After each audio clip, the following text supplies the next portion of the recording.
Why don't I celebrate Hanukkah? Well, for starters, because I don't have to. Hanukkah was never given as a commandment from God. Some holidays were. Everything written in Leviticus 23, the book of Vayikra. The Lord had his holidays that represent something of the past, present, and future, symbolic of his plan of salvation, the restoration of mankind, our deliverance. Hanukkah, on the other hand, if you did not know what it even is, Hanukkah is kind of a memorial. Nothing wrong with it. It's not evil, it's not demonic. No, it's fine.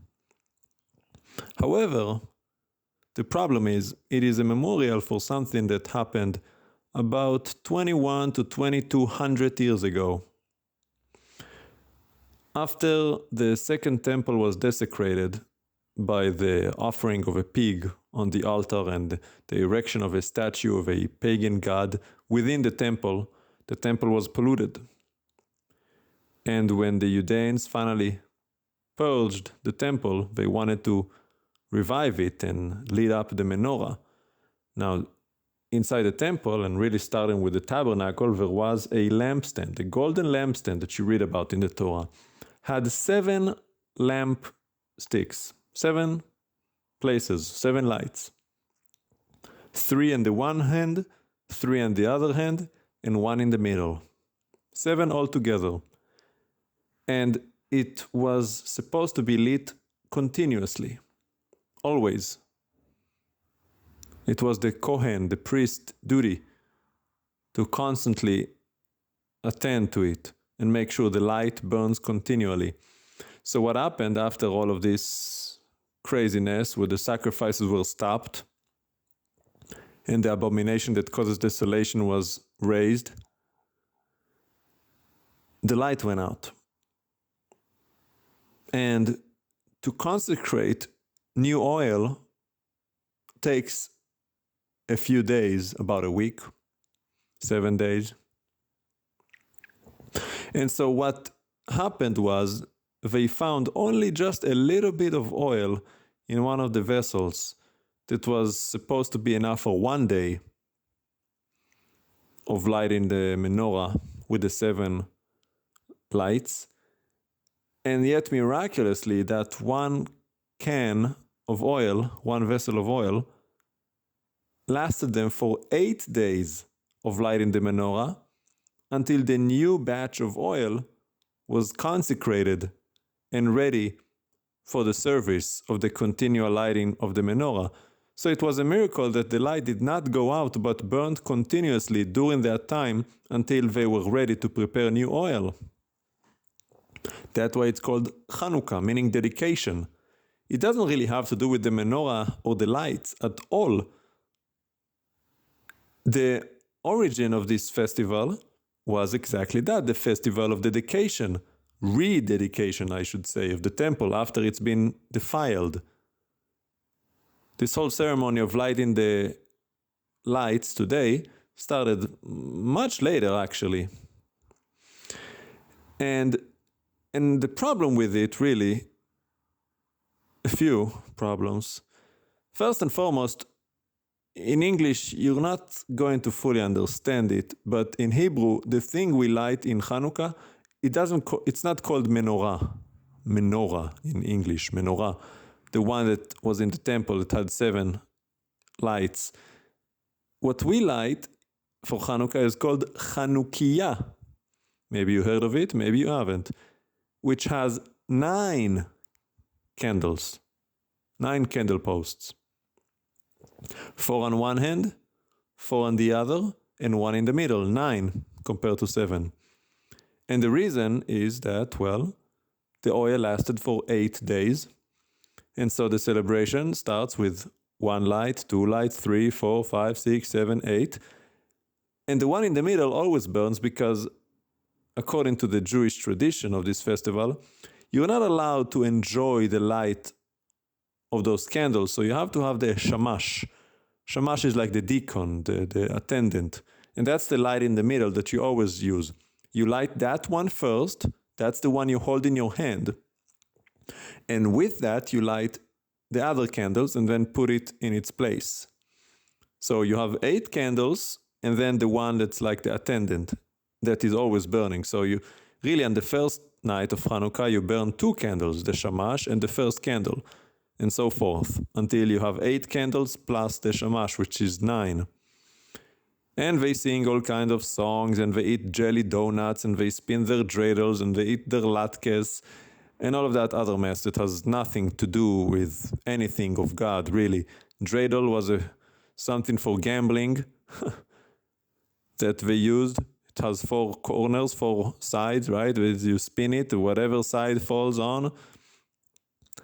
The Jews like to pretend that they were more pious than they were, and they claimed that the dreidel was used whenever the Greeks would come up and the Jewish kids were reading Torah in the streets, which was forbidden in those days. Whenever the Greeks came, they would hide their Torah scrolls and pull out their dreidels and spin it as if they're just playing around. That's a bunch of nonsense. Look at the Jewish history. They were not that zealous for Torah that they were reading Torah in the street, and when the Greeks came, they pretended to be playing and spinning dreidels. No. Jelly donuts? That was not even a thought back then. Latkes, which is, potato hash browns pretty much, fried in deep oil. Everything about this Hanukkah celebration is oil, deep fry, right? There is celebration of oil, which really has nothing to do with what actually happened. But nevertheless, here's my biggest problem with it. It is something that happened 2200 years ago. And the people that commemorate this acting as if that's the only thing that God has been doing, that the Lord has been doing within the last 2200 years. As if, look at that one miracle that he did. Yeah? What about the millions and billions of other miracles he's doing every day? Why are you still stuck on this one miracle as if he hasn't done anything since? I celebrate miracles every day. The Lord is always doing something. The Lord is always engaged in his creation. He's always moving pieces round and about. He's done so much for me. I don't even know a quarter of what he's done for me. And yet, the things I do know, I glorify him and I appreciate him and I celebrate him. There's so much to be thankful for today. I really don't have time to spend so much attention on one miracle he did for our fathers 2200 years ago that wasn't even really commanded by him. And it's not really even what we're celebrating today. Not to mention that temple was destroyed because of their lack of faithfulness to him. 40 years after Yeshua was crucified, the Mashiach of Israel that came to save the Jewish people, he was rejected by his own. After he was crucified, everything changed in the temple. The door would not stay shut. The westernmost candle of the menorah, the one that was closest to the Holy of Holies, would not stay lit. It would always go out. The menorah would no longer stay lit after Yeshua died. And the ribbon that they would tie, the scarlet ribbon that they would tie to the scapegoat on Yom Kippur, that always turned white, would no longer turn white. It would stay red, because their atonement was no longer valid, was no longer accepted. Yeshua fulfilled all of that. And that's not even from Christian sources. That's written in the Talmud, everything I just told you about the temple. And it says 40 years prior to the destruction, destroyed in 70 AD, 40 years prior would be 30, the time of Yeshua's crucifixion, death, and resurrection. He was the Mashiach, the atoning Lamb of God for the Jewish people according to the Torah. And after him, the menorah would not stay lit. So why are you still celebrating this commemoration of something that is no longer relevant? Yes, he did that miracle this one time, okay.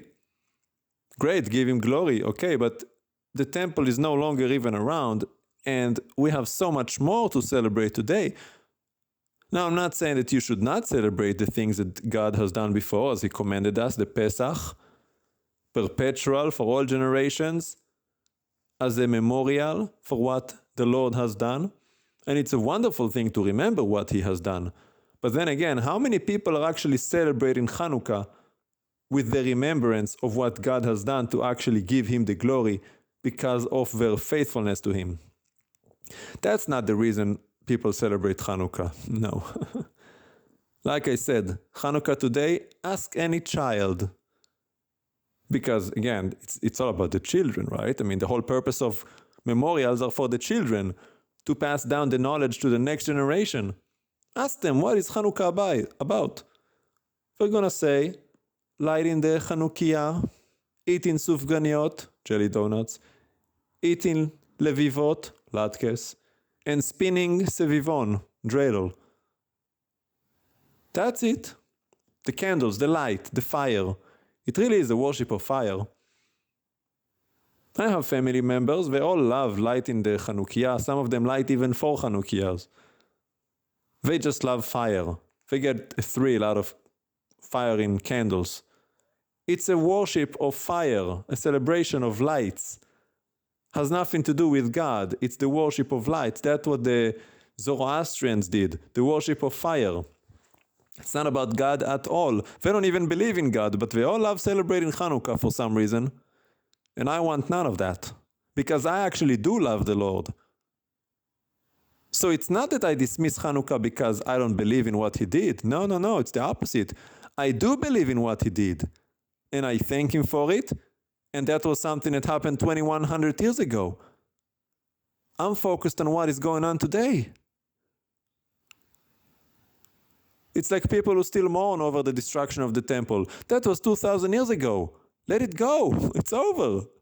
We're already back in the land. Mashiach is coming back. The third temple is about to be built. Why are you still mourning the thing that happened 2,000 years ago? Move on. Is God not doing anything? Is God dead? You would think that, watching the way religious people worship today, as if there is no God. They're all still stuck in something that happened 2,000 years ago. Nobody did that in the days of the scripture you read about. It was all in the now, God in today, not God of 2,000 years ago. But people in Israel have no faith. And it's really not that different from Christians who celebrate Christmas. It's the same thing. It's a celebration of lights. What's the difference? You think they actually believe in Jesus? A baby was born? You don't believe a baby was born. And even if you do, you don't believe that baby was actually the Mashiach. You don't believe that he came from God. You don't believe in the things he said. Not everyone who says to me, Lord, Lord, will enter the kingdom of heaven. Only the one who does the will of my Father who is in heaven. You don't believe in all of that. You just like the lights. You like the Christmas tree. You like the winter celebration and your eggnog and your liquor and your presents and your singing songs and your get-together with your fancy Christmas ham, unkosher food. That's what you celebrate, really. It's about Santa Claus. Put in your red Santa hat and your mistletoe and your socks that you put your stockings in. That's what Christmas is about. So if you truly love the Lord and you see what the unbelievers are doing, why would you want to support it? Especially considering the fact that it was not required by God. Remember that he said, do not add or subtract from what I tell you to do. The Lord never commanded us to celebrate Hanukkah. That's a lie. Religious people, when they light the candles, they say a prayer. Blessed are you, Lord our God, ruler of the universe, who has blessed us with his commandments and commanded us to light the Hanukkah candles. That's a lie. He never did. And I know because I know him. And it's not written anywhere in the Torah. It's what the rabbis said. Usurping his authority. It's the rabbis who commanded you, not God. The Lord never commanded to light any candles, even on Shabbat. The Shabbos candles for Kiddush, the evening of Shabbat, they say the same thing. He commanded us to light the candles for Shabbat. No, he didn't. No such commandment. That's your tradition that has turned into a mandated religion, but it is not from God. So why add more burdens on you? I get that you enjoy that, people love fire. Like I said, it's a celebration of lights. You love the fire. But ask yourself, truly, is that not kind of what idolatry is? It's no longer about God. It's about you. What you want to do. It's about fire. I want fire. I want candles. I want lights. I want Christmas. I want mistletoe. But you believe in God? That's hypocrisy. That is sin. It is idolatry. And it all goes back to your heart. Like I said, not everybody that celebrates Hanukkah is an idolater. Absolutely not. No. Many people do celebrate it for the right reason, with the right proper faith. They don't know any better. And they get grace. That's what grace is for. The thing you do not know. The thing you cannot do. But if you understand it like I do today, I used to celebrate Hanukkah even a few years ago.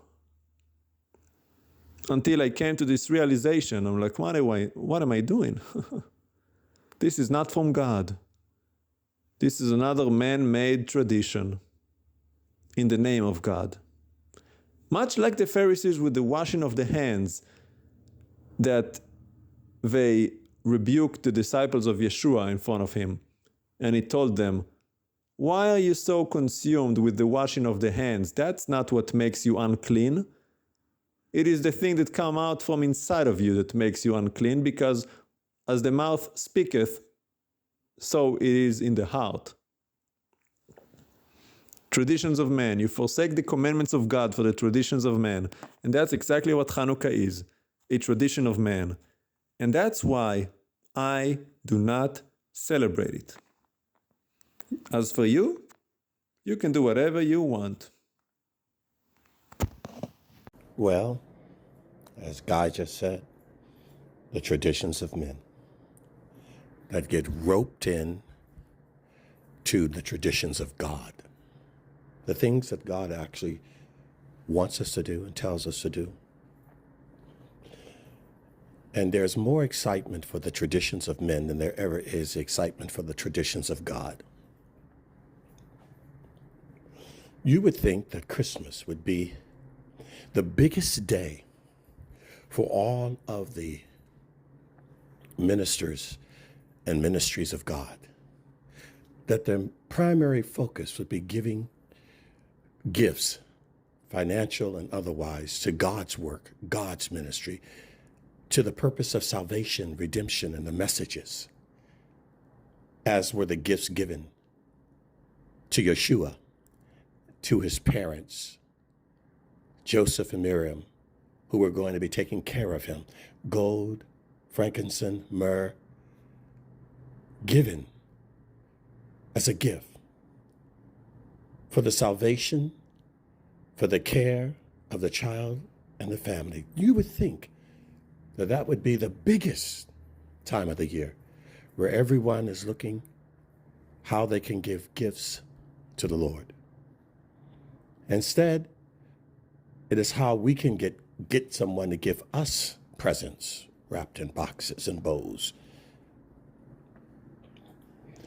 The corporations figure how they can get you in the store to buy more stuff, not to give to God, but to give to themselves, to help their bottom line, their retail, all of their products, and to get you drunk on the libations of men, the annual Christmas holiday party, open bar. And we take God's tradition and we corrupt it into man's tradition. That's what the Romans did with Christianity, mixed it in with polytheism, gave you Catholicism. That's why they bow down to statues, breaking the commandment not to put any idols in front of you. Man, beast, or angel, things of heaven, things of earth. But the biggest church in the world, who propagated the majority of all Christianity and Protestantism, that's what they built it on. You can't go there without seeing idols and statues and all kinds of stuff. Idols, idols, idols, beads, beads, beads. That's what the Romans did. They just mixed it right in. Coming to America, you would think that the Christians believed more in the tree in their house with tinsel that was forbidden in the book of Jeremiah to do, because the pagans do that, to dance around evergreen trees. The pagans practiced that. They were forbidden. But somehow or another, like the Romans, like the Catholics, we found a way to integrate it. Then we found a way to forget about the nativity scene, the birth of the Savior, and it's reindeers and Santa Claus. And then we lie and say it's for the children. Well, that's what Halloween turned into. It was a wicked day, a day of trickery and dark spirits. But they folded it, somehow or another integrated it, both in the Norse mythology of the era of the Vikings, and obviously in the Roman ethos with Halloween. We found a way to justify our celebrations, to turn the crucifix into coloring Easter eggs, Easter, the goddess of fertility, and again, the children. It's always, you got to get the children. Then you got the future. Why? Because I believe the children are the future. They are. And they sing songs about it. So Halloween, Christmas, and Easter. See, you got the kids. Then you got the future generation. They're going to grow up. They're going to remember that tradition. Oh, we always did this when I was a child. And their children. We always did this when I was a child. And their children. You get the children. I know. The devil has always done that. That's why he says, train up your children. But you don't. Because you've been indoctrinated by the world. And in many cases, it wasn't the unbelievers that forced you to do that. It was you. You roped that into your belief system, and you made it about you. That's not a good thing. So I want you to remember what I'm saying to you. I want you to remember that it is God's traditions, the things that God has devised and designed for us, where we should be most passionate about and reluctant to fall into the trap of the false pictures that we paint for ourselves and the false emotional connections that we give ourselves in order to dumb down true faith. Let's not do that.